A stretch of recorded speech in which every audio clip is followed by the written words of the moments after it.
1960. Mes chers compatriotes, bonjour. Comme le rendez-vous hebdomadaire de tout le vendredi matin, je voulais que nous puissions parler réellement de notre pays, le RD, le Zaïre, et puis avec ses fils qui combattent pour ça. Alors, sincèrement, j'aurais voulu que nous puissions un peu revoir notre façon de faire des choses, c'est vrai.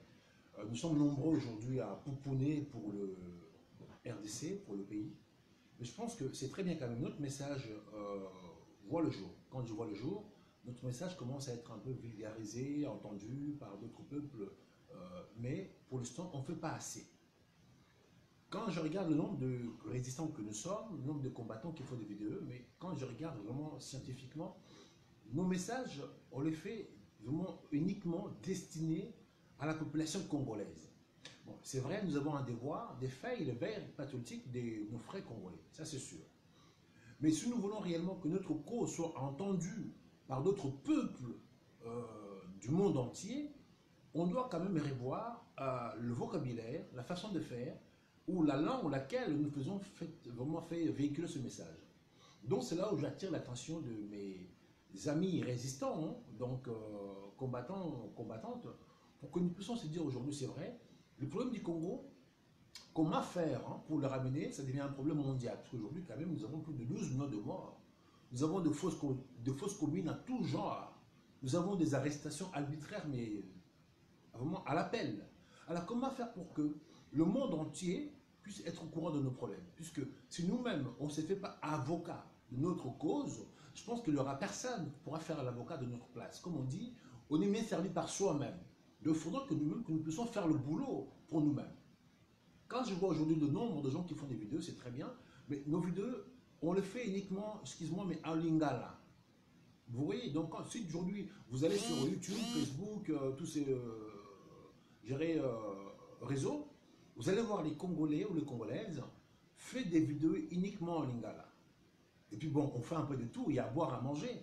Mais des fois, on se dit, il n'y a pas le contenu, il n'y a pas les niveaux. Donc, notre cause ne sera pas entendue si nous travaillons seulement uniquement pour les Congolais.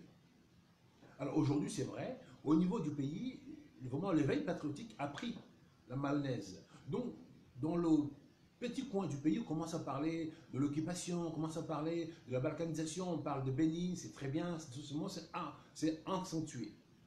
Maintenant, comment faire pour que chaque Congolais, là où il est dans le pays d'accueil où il vit, pour que son message soit entendu par le peuple du pays là où il vit. C'est-à-dire qu'aujourd'hui, moi qui vis en France, comment faire pour que mon message soit entendu par les peuples français? Donc, ce que j'ai fait, je vis en France, ma vidéo, mon message, je dois le faire en français. Je dois préparer mon texte pour que le peuple français comprenne réellement qu'il y a un monsieur qui vit en France qui n'est pas d'accord par rapport à ce qui se passe dans son pays. Du coup, il dénonce.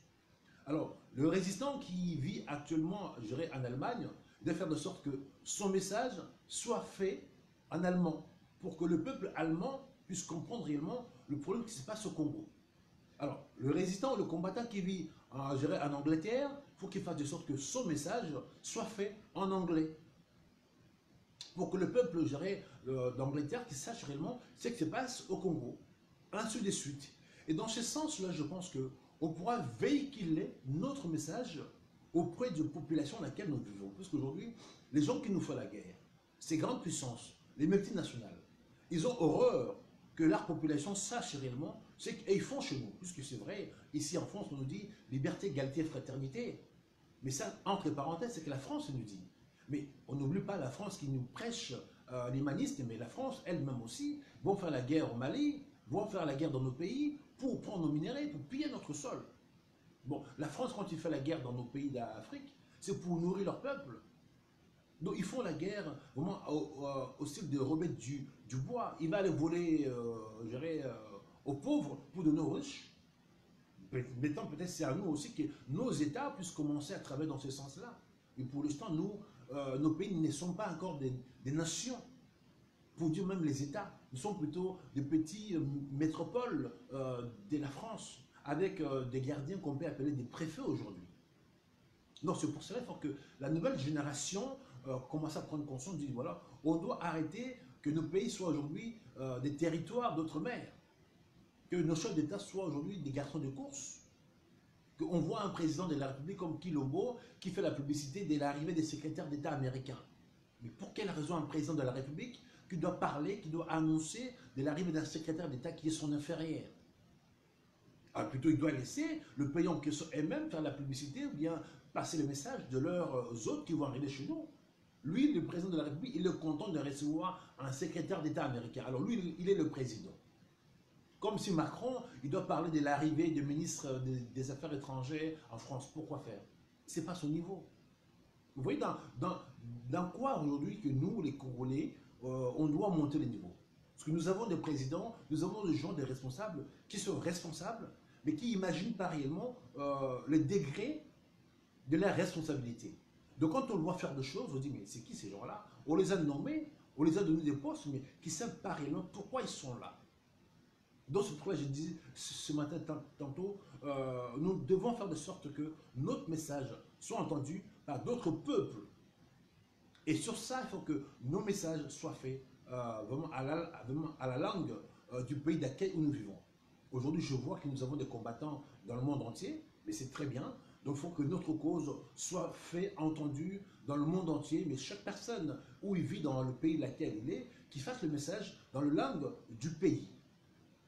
Peu en lingala. Bon, on peut aujourd'hui comprendre quelques-uns qui sont peut-être mal à l'aise dans la langue du pays où ils vivent, mais dans ces cas, qu'on choisisse un peu des ténors qui maîtrisent la langue de Molière ou la langue du pays laquelle qui vivent pour que l'autre message passe. Si on fait dans ce sens-là, je pense qu'on pourra entendre rapidement des niveaux importants.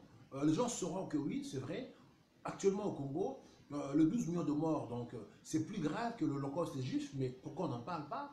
Le fausse commune, donc aujourd'hui, qui voit les jours un peu partout au pays, mais pourquoi on n'en parle pas? Le massacre de Béni, pourquoi on n'en parle pas? Les viols de femmes en cascade, tous les 2 secondes, pourquoi on n'en parle pas? La tuerie vraiment à la machette, pourquoi on n'en parle pas? Donc c'est pour cela que je dis clairement que nous devons revoir notre façon de faire la lutte.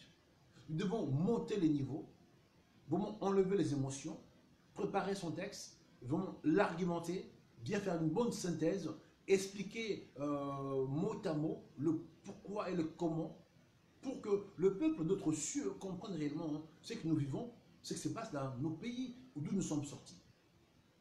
Voilà un peu ce que j'aurais voulu que nous puissions aborder dans ce sens-là. Alors, j'aurais voulu aussi parler un peu de notre jeune frère, notre frère Jacques Matande. Jacques Matande.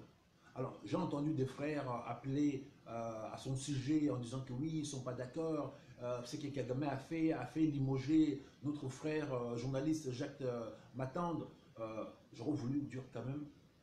Je pense que dans chaque cause, il y a aussi une occasion à saisir. Jacques Matande, il s'est fait, admettons, licencier puisqu'il a parlé de problèmes du Congo dans cette radio-là, puisqu'il a fusilé Kagame. Alors je pense qu'aujourd'hui, quand je vois beaucoup d'amis journalistes, écrivains qui montent au chrono, qui appellent qu'il faut que le président nommé Kilombo puisse intervenir, que le politicien parle de ça, je pense que ça c'est l'émotion. Vraiment, je dis c'est l'émotion. J'aurais voulu répondre à nos amis journalistes, écrivains renommés qui montent au chrono pour l'histoire de Jacques Matande, dire voilà, vraiment, monsieur, je comprends votre réaction sur votre frère d'armes qui est tombé. Je comprends que vous puissiez paniquer, vous puissiez crier au loup, mais je pense qu'aujourd'hui, c'est une occasion à saisir. Moi qui vous parle, je suis aujourd'hui entrepreneur, un chef d'entreprise. Dans le pays où nous vivons, il y a des procédures de licenciement. Jacques Matande aujourd'hui, s'il s'est fait licencier abusivement dans la sorte, c'est une occasion à saisir. Parce qu'aujourd'hui, pour licencier quelqu'un, il y a des méthodes, il y a des procédures. Premièrement, est-ce que son employeur, il a envoyé un premier courrier d'avertissement? Il a convoqué à un entretien. Il a envoyé un deuxième courrier pour chercher peut-être à voir pourquoi, qu'est-ce qui ne va pas. Il a envoyé le troisième courrier avec accusé de réception pour expliquer le problème ou le comportement, je dirais, de Jacques Matande. Donc, normalement, pour faire simple, pour licencier quelqu'un, en France ou ailleurs, on doit envoyer 3 courriers, peu importe ce que la personne fait, ou l'abandon de poste, ou le comportement, je dirais, inacceptable, toutes ces choses-là. Il faut 3 courriers qui partent. Et puis, il faut les entretiens la personne peut-être peut se faire accompagner par le syndicat, s'il y a les syndicats dans l'entreprise, ou par qui veut. Quand il n'y a pas ces procédures-là, où il n'y a pas 3 courriers envoyés en bonne et due forme, avec les accusés de réception, cet licenciement, ça devient un licenciement abusif.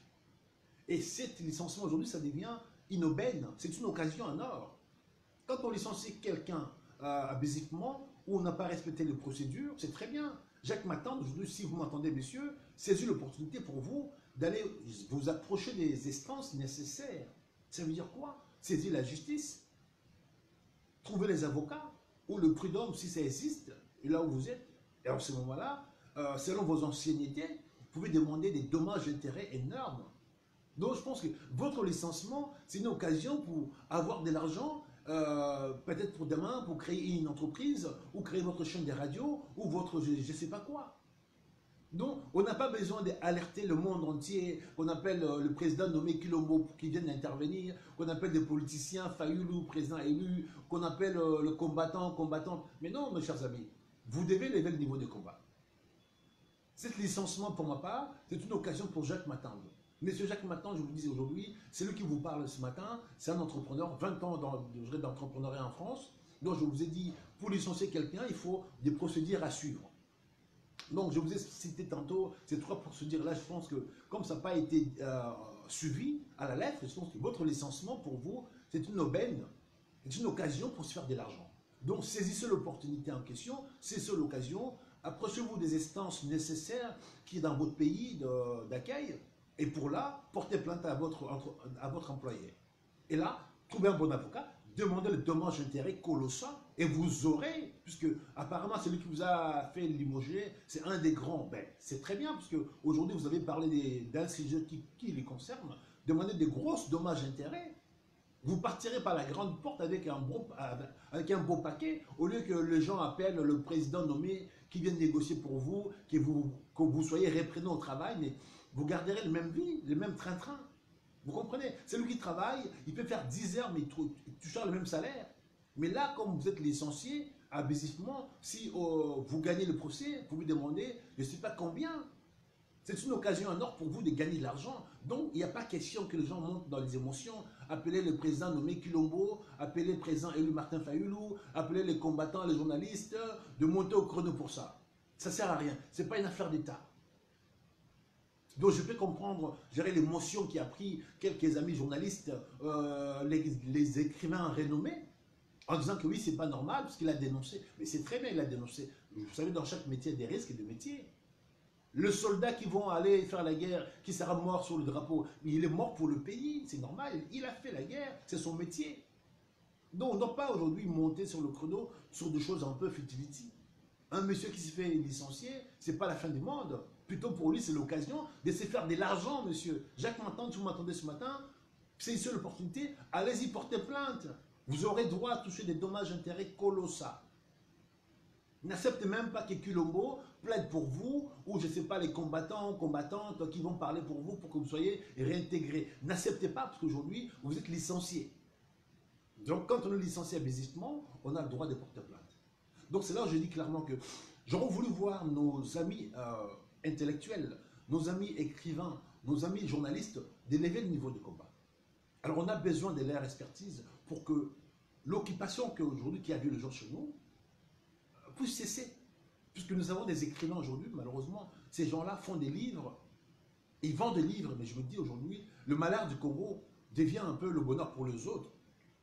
On voit nos écrivains faire des bouquins, faire des livres, mais ils gagnent l'argent là-dessus. Mais l'argent qu'ils gagnent dans leurs livres, est-ce qu'ils envoient ne fût-ce que la moitié aux gens ou laquelle ils dénoncent dans leurs livres? Non.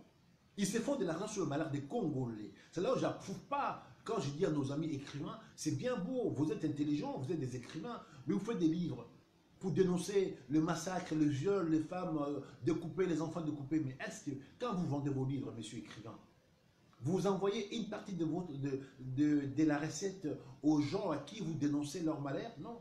Vous profitez sur le malheur des uns et vous faites de l'argent dessus, vous faites un nom, un renommé, vous dites voilà, moi j'ai écrit un livre pour parler du Congo. Non seulement vous avez écrit un livre pour vous, vous levez le niveau de votre personne, mais en contrepartie, vous n'envoyez rien aux personnes aujourd'hui victimes des viols ou des découpages à la machette. Donc le malheur des Congos, pour ma part, aujourd'hui, il y a beaucoup d'intellectuels qui deviennent complices là-dessus. Ils gagnent de l'argent, mais ils ne font rien en contrepartie. Donc là, je dis clairement que le combat a pris du temps puisque nous combattons mal. Nous avons le fils du pays, mais qui combat pour leurs intérêts personnels. Alors on devait voir d'abord l'intérêt national. Celui qui a écrit un livre en disant que oui, moi j'ai écrit un livre, j'ai dénoncé ce qui se passe dans mon pays, donc l'argent de ce livre-là, je vais envoyer pour réparer ce qui se passe dans mon pays. Moi j'ai fait ça, je vais gagner l'argent, je vais faire pour un peu des airs, je dirais, caritatifs. Mais malheureusement, ce n'est pas ce qui se passe aujourd'hui. Nous avons des gens qui dénoncent très bien les choses, mais au passage, ces gens-là, ils se servent de la cause. Combien de gens qui ont écrit des livres aujourd'hui, je ne vais pas citer votre nom, vos noms par respect. Combien d'argent que vous avez vendu sur vos livres, vous avez envoyé au Congo, ou à Beni, où vous avez créé des associations, ou des hôpitaux? Non. Vous vendez des livres, des tomes, ou tout consort, mais cet argent-là, vous n'envoyez pas à ma population. Donc mes amis, pour dire que vous devez monter le niveau du combat. On doit enlever réellement les émotions. Donc M. Jacques Matanda, j'ai compati à votre licenciement, mais pour ma part, je veux dire, c'est une occasion. Dans la vie, chaque problème qui vous arrive, c'est une occasion à tirer des leçons ou à monter plus haut. Donc, si vous êtes licencié abusivement puisque vous avez dénoncé Paul Kagame, c'est très bien, saisissez les essences nécessaires, portez plainte, vous aurez droit à des dommages à intérêt. Celui qui vous parle, c'est un entrepreneur plus de 20 ans en France. Donc, pour licencier quelqu'un, il y a des procédures. Donc, on n'a pas besoin d'appeler qui le beau président nommé, qui vient plaider à votre place, ou Martin Fayoulou, le président élu, ou quiconque qui vient plaider à votre place. Non, aujourd'hui, c'est les risques du métier. Comme moi, dans mon métier, étant que chef d'entreprise aujourd'hui, dans le domaine de la protection, quand j'accepte un contrat, je suis prêt à mourir pour la personne. Donc, si demain je prends une balle, je ne dirai pas, ah oui, j'ai pris une balle, c'est mon métier. Le militaire qui va aller défendre le pays, s'il prend une balle, c'est son métier. Le journaliste qui est tombé parce qu'il a dénoncé, c'est son métier. On n'a pas à faire toute une affaire d'État là-dessus. On doit compatir avec lui, mais si aujourd'hui c'est un licenciement abusif, c'est très bien, M. Jacques Matanda, saisit les distances nécessaires. Alors là, j'ai vu un jeune monsieur, un jeune frère, Charles Onana, qui a fait que notre histoire, notre cause, a presque vu le jour, mais à la seconde. Il a démontré au monde entier que la guerre dont aujourd'hui les Zaïre on le fait, c'est plutôt un montage. Aujourd'hui, le Congo est victime de son succès. Quand vous allez voir cette journaliste Charles Onana, ce n'est même pas un fils du pays. Ce n'est pas un Congolais. Mais regardez, un fils du pays, plutôt un fils d'Afrique, hein, qui n'est pas Congolais, qui monte au chrono pour l'histoire de Congolais et qui démontre si bien qu'aujourd'hui, le Congo est victime de son succès. C'est monsieur, c'est qui? Charles Onana. C'est un Camerounais, je ne sais pas, ivoirien ou togolais. Mais quand on voit son bouquin, quand on voit la façon dont aujourd'hui il démontre la complicité de la France, qui démontre la participation des États-Unis, qui démontre comment le Rwanda il devient le sous-traitant. Charles Onana, il a démontré que le Congo est victime de son succès. Mais c'est qui? C'est un fils d'Afrique, ce n'est pas un Congolais.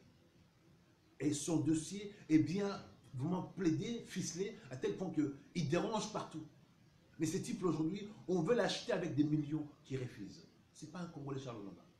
Mais aujourd'hui, je vois nos jeunes frères licenciés, gradués ou intellectuels, écrivains, mais ils ne portent pas assis notre cause comme des gens comme Charles Onana.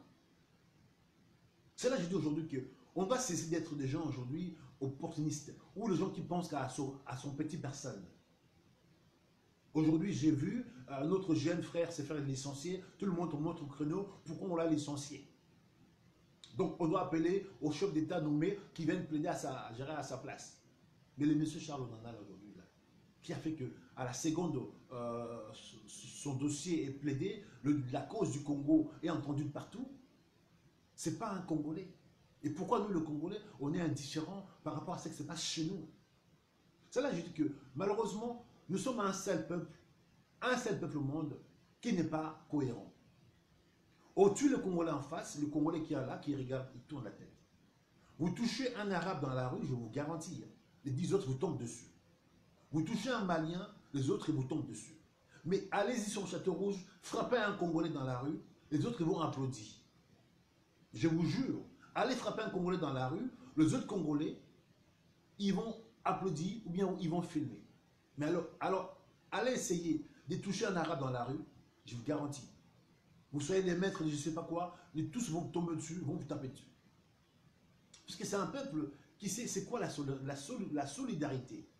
C'est quoi être uni. Mais nous sommes un peuple aujourd'hui, on n'a pas cette, je dirais, éthique de la solidarité, de l'unité. On fait du mal à l'autre, on dit c'est bien pour lui. Il se tourne le dos. Alors c'est pour ça aujourd'hui, le pays aussi est dans cet état. Le pays est pillé dans tous les sens. Les femmes sont violées, découpées dans tous les sens. On ne voit pas un groupe d'hommes qui veulent s'unir pour dire mais il faut que nous trouvons la solution. Mais on voit nos intellectuels vraiment vendre de bouquins, gagner l'argent là-dessus. Mais personne aujourd'hui qui vient appeler les gens autour de lui en disant que oui, mais nous qui sommes aujourd'hui les soi-disant intellectuels, mais qu'est-ce qu'on peut trouver comme solution pour notre pays? C'est là que je dis clairement que pourquoi on n'arrive pas à s'asseoir autour de la cause pour voir de quelle façon on peut trouver des mécanismes pour pousser hors état de nuire l'occupant. Alors, nous avons des expertises. Nous avons des Congolais qui œuvrent dans plusieurs domaines de renommée. Et pourquoi on se méfie tellement? Si on se méfie de nous-mêmes, comment voulez-vous construire? Une maison, ça ne se construit pas tout seul. L'architecte peut avoir l'idée, il va prendre le plan, mais il faut qu'il y ait les maçons, les plombiers, chauffagistes, tout qu'on sorte pour que la maison voit les jours. Mais nous, aujourd'hui, nous avons tellement des architectes, mais qu'ils ont les schémas, le plan dans leur tête, mais qui ne veulent pas prendre, qui ne veulent pas unir les gens autour de lui pour prendre la cause, pour créer pour la cause. Mais malheureusement, nous sommes là, chacun dans son coin, il va tirer la couverture de son côté, dire que voilà, moi j'ai fait. Mais ce sont des petites choses, vraiment des effets isolés. Ce sont des coups d'épée dans l'eau qui fait qu'éclabousser l'eau, malheureusement, on ne peut pas vraiment couper ou bien arrêter l'eau. Sauf aller sur la vanne, fermer le robinet ou bien poser carrément un jalon pour que l'eau puisse être stoppée. Mais ça, on a du mal à en faire. Mes chers amis, le combat a pris tellement du temps puisque par nous-mêmes, nous sommes organisés à faire le combat dans le désordre. On ne peut pas s'asseoir autour d'une personne. On dira comme si c'est lui qui dirige, c'est lui qui commande. Mais on s'en fout dans la vie, dans la main, il y a 5 doigts, mais chaque doigt est différent. On n'est pas tous logés à la même enseigne. Si l'un convient ou vous appelle, il propose du Dieu, mais allez-y, toi aussi, pendant que tu seras là, montre-lui que tu as plus de connaissances que lui.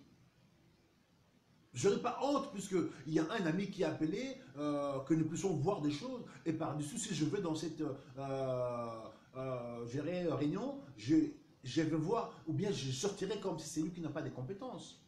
C'est lui ma belle Julie.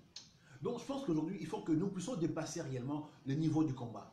Donc on ne doit pas faire les combats dans les émotions en disant que oui, si l'autre convient réellement une invitation, si je vais dans son invitation, je ferai comme si je suis venu assister ou voir réellement ce qu'il fait l'autre. Non, on ne travaille pas pour soi, on travaille pour la nation Congo. Bon, je disais tantôt, il faudra que nous puissions revoir la façon dont nous faisons ce combat.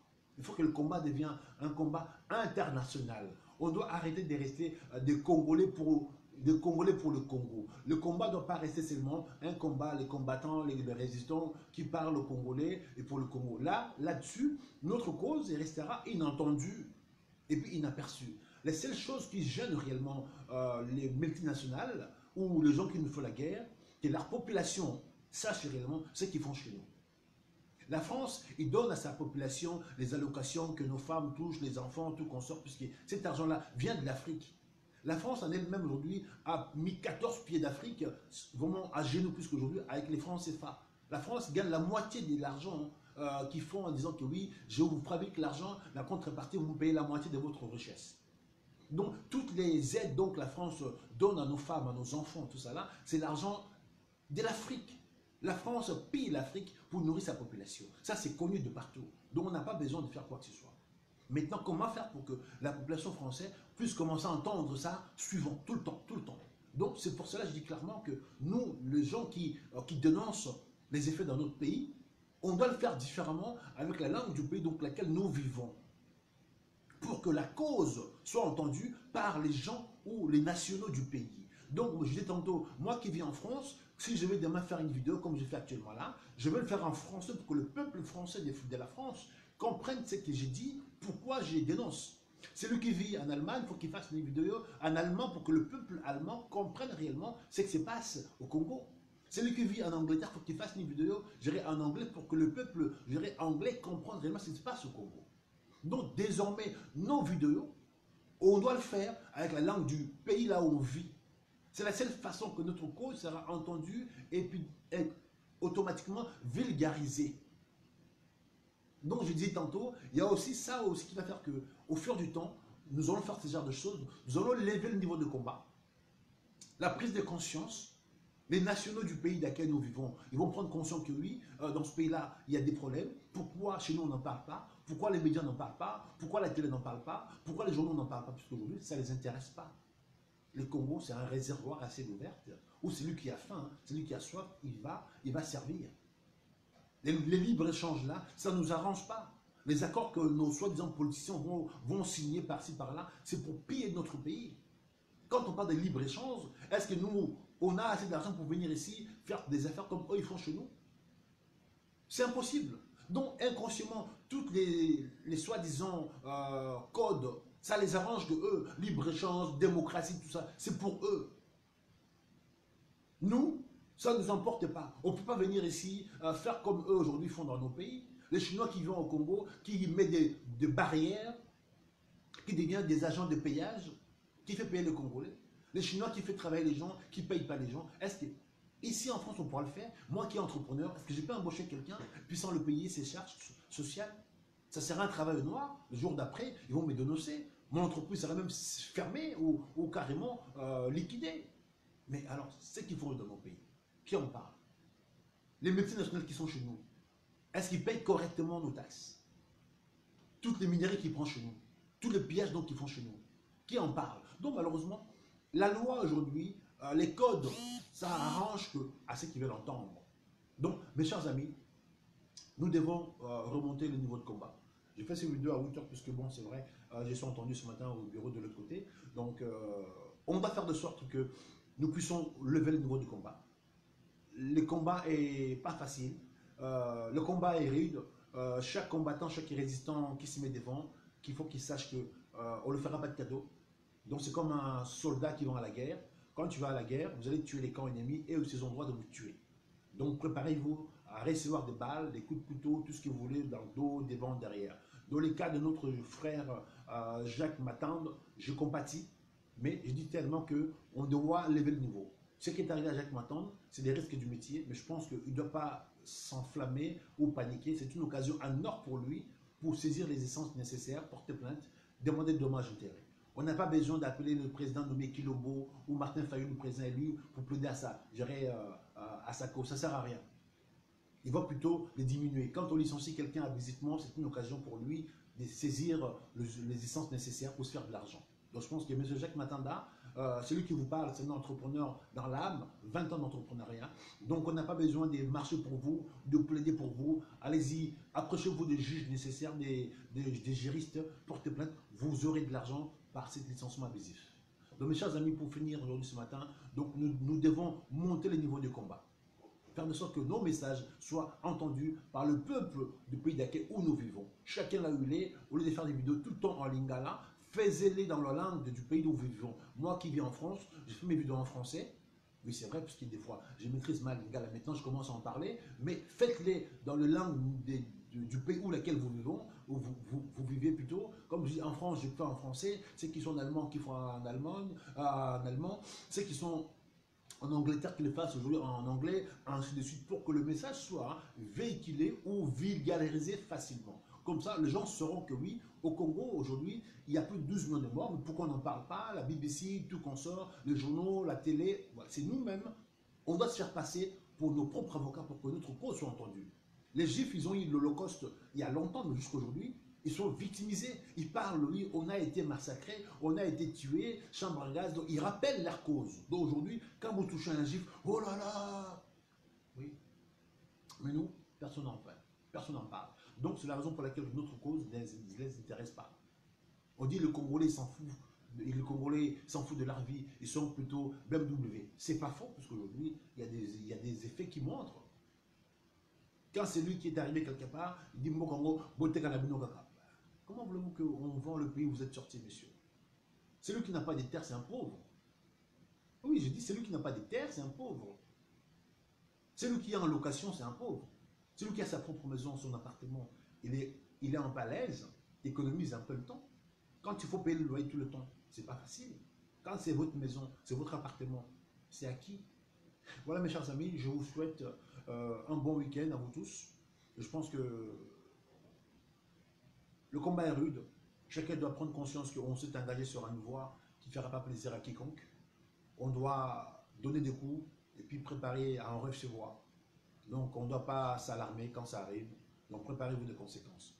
Donc aujourd'hui, je vais quand même dire bonjour aux amis qui ont assisté. Bonjour à toi, donc Yo, bonjour à toi, Julie Mabel, ma petite sœur.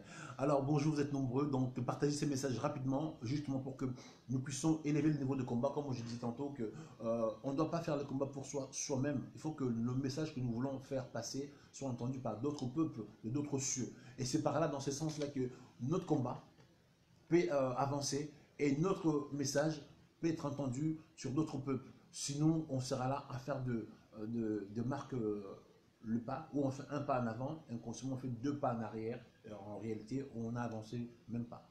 Donc je pense qu'on doit prendre conscience pour que nous puissions avancer rapidement sur la cause. Donc nous sommes ensemble. Salut, salut Christophe, salut ma belle Julie, salut Léo, salut à vous tous, et bon week-end. Et puis j'ai souhaité un bon Saint-Valentin aux amoureux. C'est le 14 février, hein. Bon Saint-Valentin. Alors ma petite Cerbejo, Julie, alors je souhaite bonnes fêtes des Saint-Valentin, si tu as un Valentin. Sinon, bon, ton grand frère, il est ouvert d'esprit. Bon, on fait ça comme ça, et je vous dis à plus. Et la lutte continue. Nous devons faire de sorte que notre mère patrie soit libérée. Alors, je vais retrouver.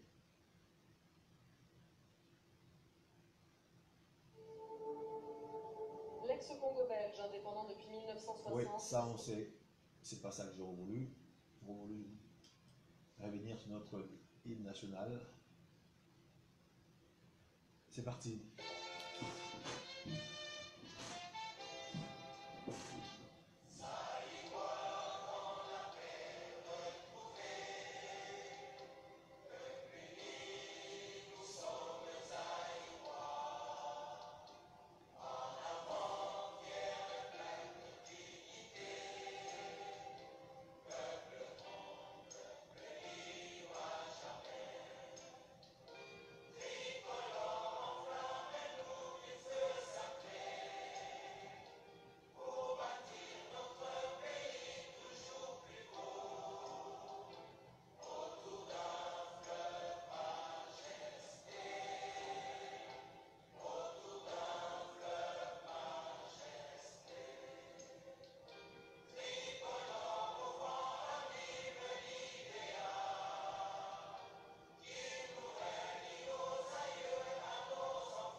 C'est dans l'unité que nous allons vaincre nos ennemis. Donc j'appelle pour l'unité, pour la prise de conscience. Le Moma Congo, c'est un pays avec 2345 millions de kilomètres carrés, avec 9 frontières, 9 frontières et 9 frontières et 26 provinces. Ce pays-là, c'est vraiment continent. Si nous ne sommes pas dans l'unité, on ne pourra pas apporter quoi que ce soit comme résolution ou solution.